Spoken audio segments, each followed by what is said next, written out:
Magandang gabi sa Sir Ferds. Ako nga pala si May. Gusto ko sana mag-share ng nakakatakot na kwento. Di ko alam kung pwedeng ihana ito sa mga paranormal na pangyayari dahil na-experience ko to sa pamamagitan ng isang panaginip. Nangyari to 2 years ago na. Bakasyon nung panahon na to. Bumisita ako sa isang kamag-anak sa Manila. Gawing Malati yun, sa San Andres. Isang araw lang naman ako doon, tapos uuwi na kinabukasan. Para makapaglibang lang at makagala na rin. Pinsan ko at yung boyfriend niya yung nangungupahan sa apartment. Nagtatrabaho sila sa call center pareho. Kaso, magkaiba sila ng company. Silang dalawa lang ang nakatira doon. Maganda yung apartment, studio type. May isang kwarto, sala, banyo, at may maliit na kusina na tamang-tama lang para sa couple. Isang araw, day off ng pinsan ko. Pang-umaga ang schedule ng pasok niya, tapos yung boyfriend naman niya ay panggabi. Naisipan namin na mamasyal kung saan-saan. Sobrang pagod ko nung araw na yon. Pag-uwi namin, galing sa pamamasyal ay naabutan namin yung boyfriend niya na papasok lang sa trabaho. Ako naman, dahil sa pagod ay dumiretso ako sa kwarto nila para makaidlip kahit ilang minuto lang. At sinabihan ko yung pinsan ko na gisingin na lang ako kapag nakapagluto na siya ng makakain namin. Yung pinto ng kwarto nila ay nasa right side, tapos sala na ang labas. Sa panaginip ko, gising ako, pero nandun pa rin ako sa loob ng kwarto ng apartment nila. Yung oras ay ganun pa rin, bandang 7:00. Yung time na nakauwi na kami galing sa paggala. Sa panaginip ko, hindi ako natutulog. Nakahiga lang ako sa kama, pero nakatalikod ako sa pinto. Biglang may narinig akong tawa. Hindi siya tawa ng pinsan ko, kundi tawa ng isang bata. Batang lalaki, in particular. Nung time na yon, napapaisip ako, may bisita kaya si pinsan na may kasamang batang lalaki. Pero kinilabutan ako nung yung tawa ng bata ay nagiging iba yung tono. Habang tumatagal, nagiging tawa ng parang demonyo. Yung tawa niya, tono pa rin ng isang batang lalaki. Pero lumalaki yung boses niya. Mahina lang siya, tapos papalakas ng papalakas. Then, nararamdaman ko na unti-unti siyang lumalapit papunta sa pinto ng kwarto. Habang nakahiga ako patalikod sa pinto ay iniisip ko na hindi naman siya makakapasok dito sa loob dahil nilak ko yung pinto. Pero laking gulat ko at kilabot nang yung tawa ng bata ay para bang tumatagos papasok ng pinto, at pakiramdam ko ay nakatayo na siya sa likuran ko. Kinilabutan talaga ako. Nanginginig yung buong katawan ko. Alam ko na panaginip lang yun, pero para siyang totoo. Ang ginawa ko, nagsisigaw ako at pilit kong pinadyak yung mga paa ko habang pinipigilang lumingon sa kanya. Habang ginagawa ko yun ay lalo naman lumalakas yung pagtawa niya. Nagwala talaga ako sa panaginip hanggang sa magising ako. Pagkagising ko, dali-dali akong lumabas ng kwarto at habol hininga na pumunta sa lababo. Nadatnan ko pa yung pinsan ko na nagluluto ng makakain namin. Tapos, tinanong niya ako kung anong nangyayari sa akin. Nang mahimasmasan ako, pagkatapos ng ilang saglit ay tsaka ko ikinuwento sa kanya yung napanaginipan ko. Parang totoo talaga yung panaginip ko, sabi ko sa kanya. Tapos nun, may kinuwento siya sa akin na may katulad na pangyayaring ganong panaginip sa boyfriend niya nung mga unang buwan nilang pagtira dito. Di daw nila alam kung ano ang history ng apartment nila. Tsaka yun, boyfriend lang naman daw niya yun nakaka-experience ng ganong klase ng panaginip sa kanilang dalawa. Hindi pa daw niya nararanasan yun. Ngayon may ibang tao na rin ang naka-experience ng ganong klase ng panaginip, which is ako nga. Mas mabuti daw na magtatanong-tanong na sila sa mga kapitbahay nila tungkol sa history ng apartment.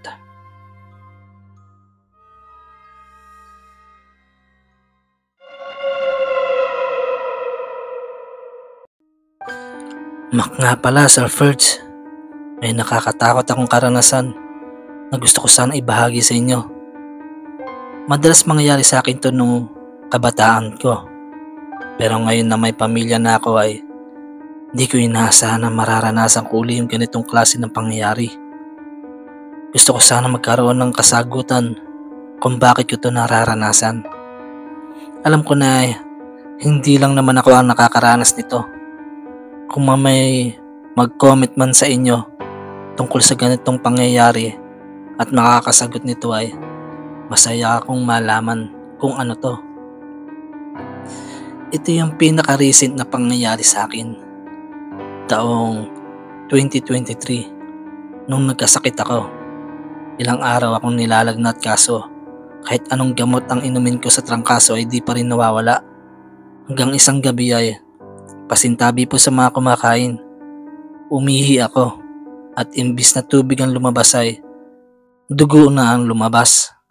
Kaya pala sobrang sakit ng tagiliran ko dahil sa malala na ang UTI ko. Yun na nga, dahil sa pangyayari na yun ay isinugod ako ng misis ko sa ospital dahil sa takot namin. First time nangyari sa akin yun. Madami ring test ang ginawa sa akin sa ospital kaya kinailangan na ma-admit ako. Di ko na lang po i-mention yung ospital, baka magkaroon kasi ng stigma yung mga tao. Pero private hospital po siya dito sa Baliwag, Bulacan. Gabi na nung nangyari itong nakakatakot na karanasan ko. Akala ko hindi ko na mararanasan dahil nung kabataan ko pa yun, huling naranasan ko yung ganito. Nakahiga na ako sa kama nun sa ospital. Tapos si Mrs. naman ay nakaupo sa tabi ko at nakadukdok sa gilid, natutulog. Natutulog na talaga kaming dalawa nun, mga oras na yun. Kaso parang naalimpungatan ako nang may narinig ako na may tao sa labas ng kwarto. Hirap kasing i-explain para kasing nananaginip ako nung time na to. Di ko alam kung talagang gising ako o baka pwedeng dahil hilo ko dahil sa mga gamot na pinainom sa akin.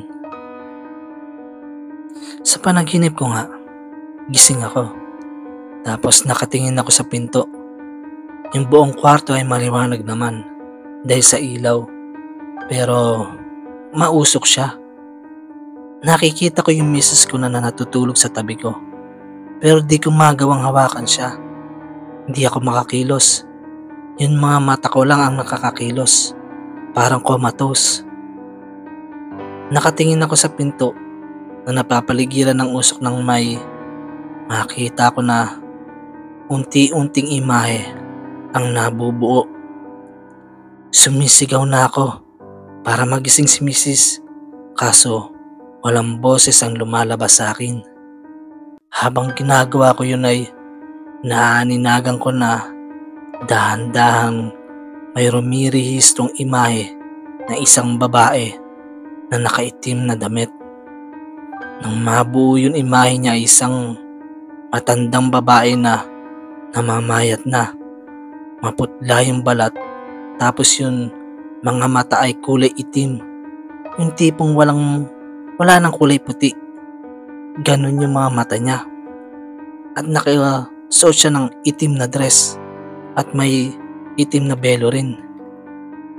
Sa takot ko, pilit kong ginagalaw yung mga kamay at paa ko para magising ko si Mrs. Ngunit di ako makakilos. Sobra ang hilakbot ko nung nakita ko siyang ngumiti sa akin. Nakakatakot yung pagngiti niya. Nangingitim yung mga ngipin. Tapos unti-unti siyang lumalapit sa akin. Pero lumulutang siya. Di ko nakikita yung mga paa niya. Pagkalapit niya sa akin ay bigla siyang sumigaw ng sobrang lakas. Sabay paghangin ng sobrang lakas din sa loob ng kwarto. Napapikit ako dahil dun. Pero nung pagdilat ko, nakita ko na lang yung sarili ko na napabangon papaupo. Halos natanggal na nga yun nakasaksak na dextrose sa akin. Hingal at pawisan ako. Nung paggising ko, naramdaman ko na lang yung misis ko na biglang napatayo dahil sa nagawa kong ingay. At tinanong ako kung anong nangyayari. Kinuwento ko nga sa kanya yung panaginip ko. Tuloy, matakot na rin siya. Pero para hindi siya matakot ay sinabi ko na lang na baka binabangungot lang talaga ako. Napapaisip ako kung talagang panaginip lang ba yun o totoong nangyari sa akin. Kinabukasan nung may pumuntang nurse ay ikinuwento ko sa kanya yun na panaginipan ko. Ginawa kong parang biruan yung kwentuhan namin nung nurse. Sabi ko, may multo pala dito sa kwarto ko. Hindi nyo sinabi sa akin. Sabay, tatawa-tawa lang ako. Sinagot ba naman ako ng nurse ng, okay lang po yun sir. Mabait naman po si Lola. Di naman po siya nananakit. Nananakot lang. Sabay tawa niya. Lalo tuloy akong kinilabutan sa sinagot ng nurse. Dahil paano niya nalaman na isang matandang babae yun nakita ko sa panaginip ko. Buti na lang, nung araw din na yun ay madi-discharge na ako at di na namin kinakailangan matulog pa ng isang gabi sa ospital na yun.